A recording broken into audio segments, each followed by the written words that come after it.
For nearly 5 decades, Graceland remained untouched, a time capsule dedicated to the memory of Elvis Presley, the undisputed king of rock and roll. And tucked away within its walls was a secret space, the attic. Locked up tight for nearly 50 years, it sat undisturbed. Even Elvis's closest family members never set foot inside. But when the attic door finally creaked open, what they discovered wasn't just a stash of old memorabilia or glitzy jumpsuits. Shockingly, someone had been living there. The emotions that followed were raw, intimate, and downright eerie. Who had been hiding in Elvis's attic all these years? And could it be possible the Presley family knew about it? Join us as we unravel the chilling truth behind the 48-year mystery of Graceland's hidden guest. Graceland's Mysteries begins on a crisp spring day in 1957, when a 22-year-old Elvis Presley rolled through its iconic gates for the very first time. Back then, the stately white mansion on the outskirts of Memphis came with a price tag of $12,500, a figure that would be nearly $1 million today. Elvis didn't rename the house. He didn't have to. He liked it just the way it was, Graceland. To start, it was simply a place to live. But it quickly became something more. Graceland and Elvis were inseparable. The sprawling estate covered nearly 14 acres of southern land. It had barns, open stables, and horses that galloped freely across its green fields. The place buzzed with energy. One of the most notorious residents, a chimpanzee named Scatter, Elvis would dress him in tiny outfits and bring him along to parties. Scatter was a riot, lifting women's skirts, stealing drinks, and causing mayhem wherever he went. The staff used to joke that Scatter was Elvis's wild side brought to life, the side he rarely let the world see. By 1964, as Beatlemania swept across America, Elvis carved out a retreat within Graceland. He called it the Meditation Garden. It was serene, lined with fountains and flowers, with white columns stretching toward the Tennessee sky. This was where Elvis went to think, to breathe, and to disconnect from fame. It was a side of him few fans ever got to glimpse. Calm, quiet, reflective, yet for all the peace in the garden, other corners of Graceland were bursting with flair. The infamous jungle room had green shag carpeting not just underfoot, but on the walls too. Its furniture looked like it had been imported straight from a tropical island. In the basement, Elvis built a cutting-edge TV room where he could watch 3 channels at once, a marvel for the 1960s. Across the grounds in the racquetball building, our piano stood silently. It was there that Elvis played his final songs, just hours before his death. Elvis Presley died here about 3:30 this afternoon. The world was stunned. August 16, 1977, marked the end of an era. Elvis Presley was found lifeless in his upstairs bathroom. From that day forward, Graceland was no longer just a home. It became a sacred landmark, a place of pilgrimage, a moment in time suspended in amber.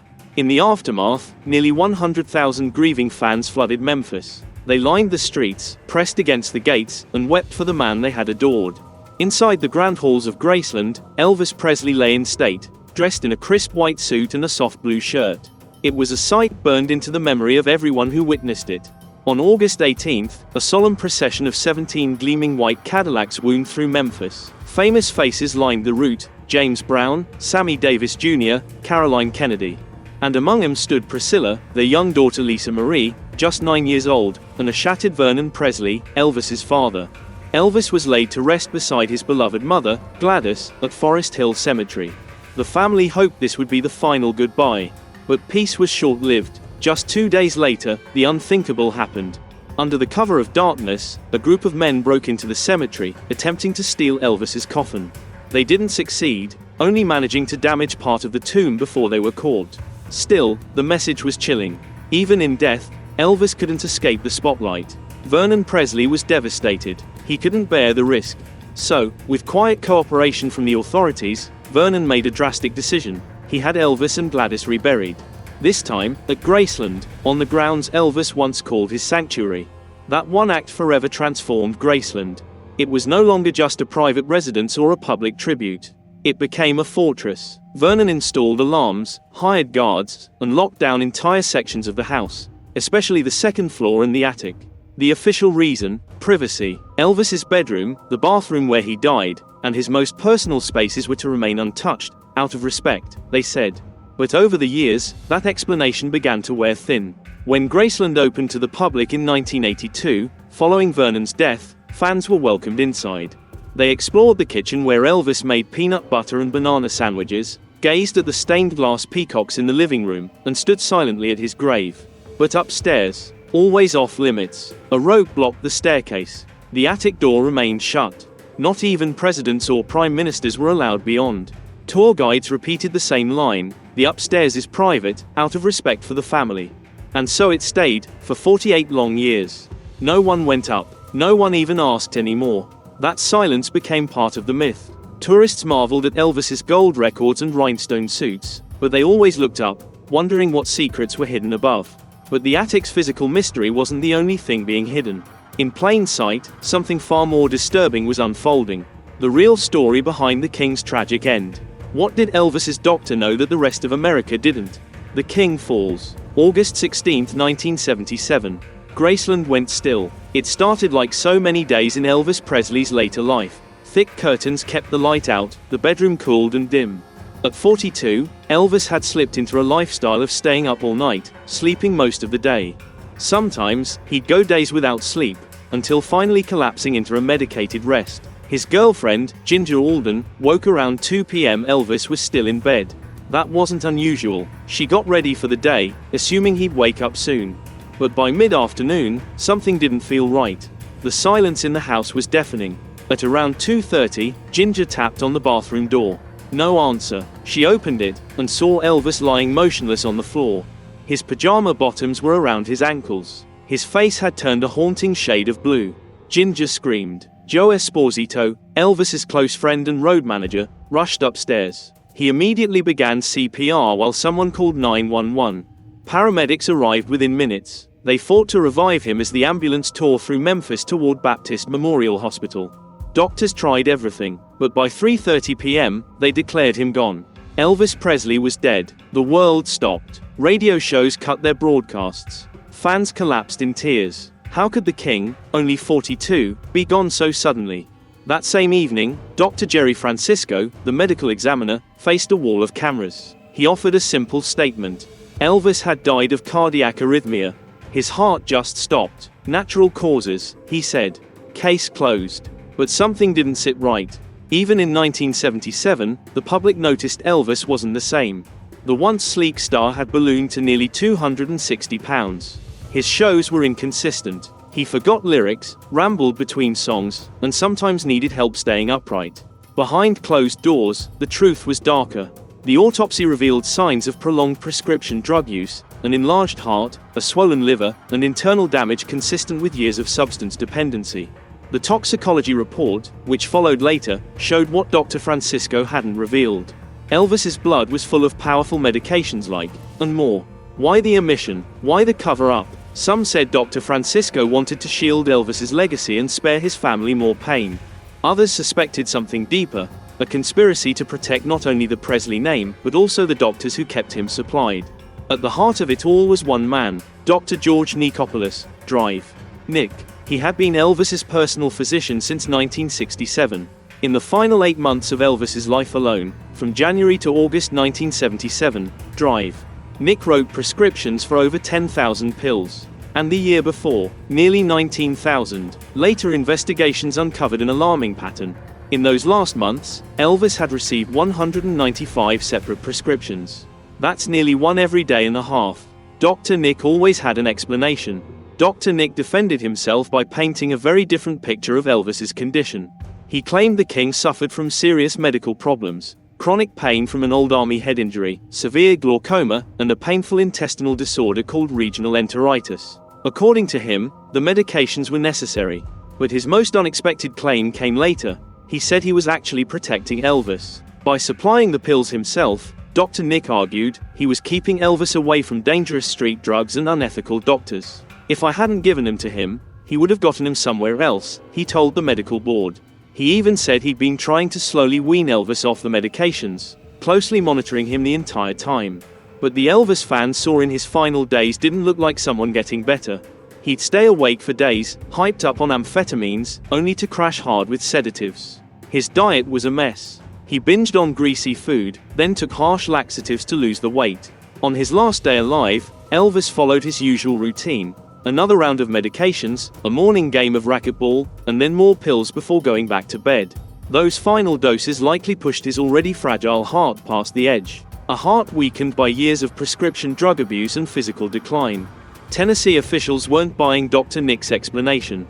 In 1980, he was charged with 14 counts of overprescribing narcotics, not just to Elvis, but to other patients as well. A jury eventually acquitted him. But the investigation didn't stop there. The Tennessee Board of Medical Examiners kept digging into his medical practices.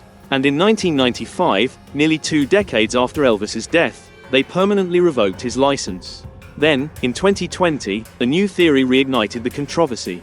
Author Sally A. Hodel published Destined to Die Young, a book that claimed Elvis had serious genetic health problems. Her research suggested he suffered from alpha-1 antitrypsin deficiency, a rare condition that damages the lungs and liver. She also believed Elvis had a compromised immune system, which might explain why he was constantly ill and reliant on medication. If true, then Elvis wasn't just a pill addict, he was a man battling undiagnosed and misunderstood conditions. Maybe his hospital visits weren't for drugs. Maybe they were for survival. And with no definitive answer about what truly caused his death, and his doctor ultimately discredited, it's fair to ask, was the truth being buried along with Elvis?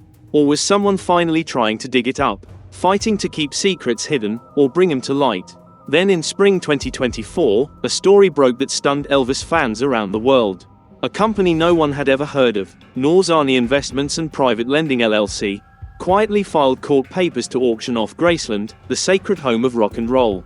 The documents said that Riley Keough, Elvis's granddaughter and now the sole heir to the Presley estate after Lisa Marie's death in 2023, had defaulted on a $3.8 million loan. Lisa Marie Presley, the only child of Elvis, dead at 54. Her mother, Priscilla, confirmed the heartbreaking news. And now, Riley was allegedly behind on major payments. The claim blindsided even the most die-hard fans, those who obsess over every detail of the Presley family legacy. Panic spread like wildfire across fan forums and Elvis-themed pages. But Riley Keough's legal team moved fast. They rushed to a court in Shelby County, Tennessee, filing an emergency motion to block the sale. Their claim was shocking. The entire loan, they argued, was a fraud. Riley had never signed any documents with Norzani Investments. The signatures looked forged, deliberate attempts to steal Graceland. But the clock was ticking. The auction had already been scheduled. If the court didn't intervene, Graceland, and everything inside it, could be sold within days. That meant Elvis's personal belongings, his recordings, and even the sealed-off upstairs rooms could be lost to total strangers. Then, just one day before the scheduled sale, a Tennessee judge made his ruling. He stopped the auction immediately. Graceland, he said, was a unique cultural treasure, and losing it would be a devastating blow to the public. Even more telling, no one from Norzani Investments showed up in court. Riley's lawyers were there, but the company claiming ownership of Graceland didn't bother to appear. So the judge's ruling went unopposed. Graceland remained with the Presley family. It wasn't the first time the mansion had attracted bizarre headlines. Ever since Elvis's death in 1977, Graceland has been ground zero for one of pop culture's most enduring conspiracy theories: Elvis Presley never really died. The first so-called sighting happened mere hours after his death was announced. A man resembling Elvis, and using the name John Burroughs, an alias Elvis often used, allegedly purchased a one-way ticket to Buenos Aires from the Memphis airport. He was wearing a white suit and sunglasses, at night. Then, just weeks later, a woman in Michigan claimed Elvis had served her a cheeseburger at a Burger King in Kalamazoo. She said she recognized him instantly when he asked if she wanted extra cheese, his voice, unmistakable. Most assumed the stories would fade. They didn't, they only multiplied. By 1979, hundreds of Elvis sightings had been reported nationwide. One minute he was pumping gas in Oklahoma. The next, grocery shopping in Missouri. Then, performing in disguise at a Nashville concert. The rumors grew so loud that in 1988, the tabloid Weekly World News started a regular section, Elvis Watch. They tracked every strange sighting, no matter how absurd. And the theories just got wilder. Some said Elvis had worked with the FBI to expose organized crime, then went into witness protection. Others believed he staged his death to escape the crushing weight of fame. One theory claimed he had cancer and simply wanted to die in peace, away from the cameras. Believers pointed to unusual details from his funeral. They claimed the coffin weighed 900 pounds, far too heavy for a body alone.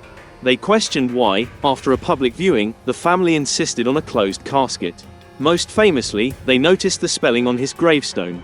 Elvis's middle name was spelled Aaron instead of Aaron. The Presley family would never get that wrong, they said, unless Elvis wasn't actually in the casket. Then came the internet. In the early 2000s, entire websites were launched to prove Elvis was still alive. YouTube videos tried to match his voice with a preacher named Bob Joyce, whose gospel singing sounds eerily like the King. Even in 2025, nearly 50 years after his death, people still argue in online forums about where Elvis might be. Some claim he lives in a quiet town under a new name. Others say he occasionally visits Graceland, disguised, hidden in plain sight. For the Presley family, these rumors have always walked a fine line. If the Presley family pushed back too hard, it looked like they were hiding something. But if they stayed silent, the conspiracy theories only grew wilder. Yet behind the whispers and rumors was a far more tragic truth. Elvis didn't have to die when he did. His death was preventable, if only the people closest to him had cared more about his health than his fame or fortune.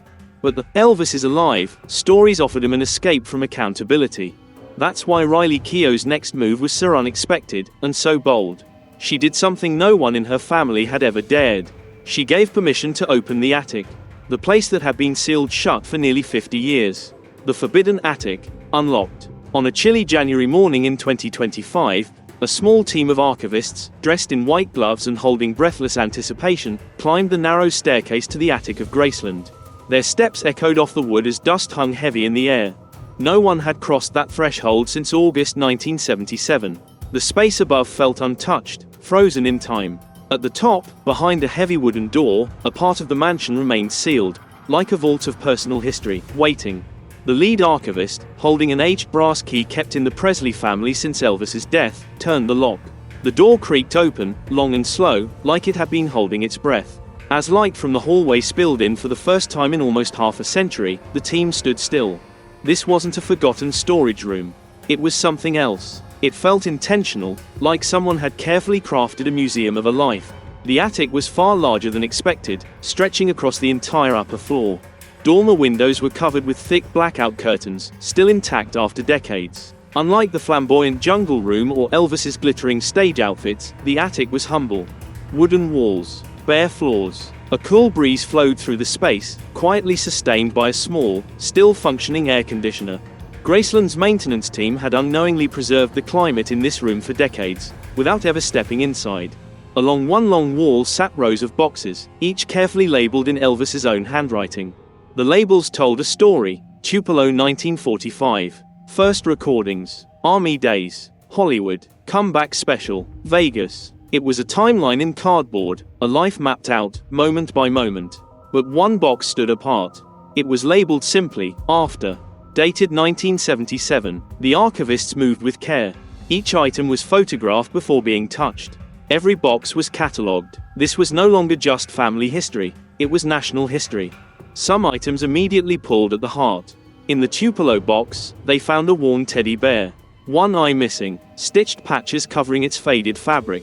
This wasn't memorabilia, this was Bear, the stuffed toy Elvis had as a boy growing up in poverty. Family records confirmed it. The patches had been sewn by his mother, Gladys, using scraps of her own dresses. The delicate floral patterns were still visible on its chest and arms. When Vernon Presley was arrested in 1938 for writing bad checks, young Elvis and his mother were left nearly destitute. During those hard months, Bear was Elvis's comfort, his only friend. In the Army Days box, they found an old, heavily used Bible.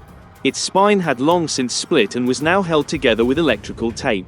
This wasn't just any Bible, it belonged to Elvis's mother, Gladys. She gave it to him when he joined the army in 1958, with a note to keep his faith. Inside, Elvis had underlined verses and written prayers, including Psalm chapter 23 just days before he died. In the attic, archivists found a high school yearbook full of encouraging notes, showing a shy boy who dreamed big. A jailhouse rock jacket had a note, "Wear this when you need to disappear," revealing Elvis's struggle with fame and desire for normalcy. There were also books about spirituality, showing his search for deeper answers, and a sealed doctor's report warning of heart problems in 1974, yet he kept performing. Most moving were reel-to-reel tapes of private practice sessions from 1976 and a stripped-down, emotional recording of Unchained Melody made months before his death. It sounded fragile, like a man confronting his own mortality. The attic held personal lyrics, notes, and even unopened fan letters. one urging him to rest, but never read. These treasures tell a story beyond fame, of a man battling pain, still creating, still caring.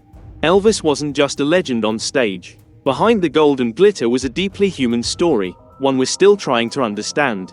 Thank you for watching. Like, comment, and subscribe for more stories like this.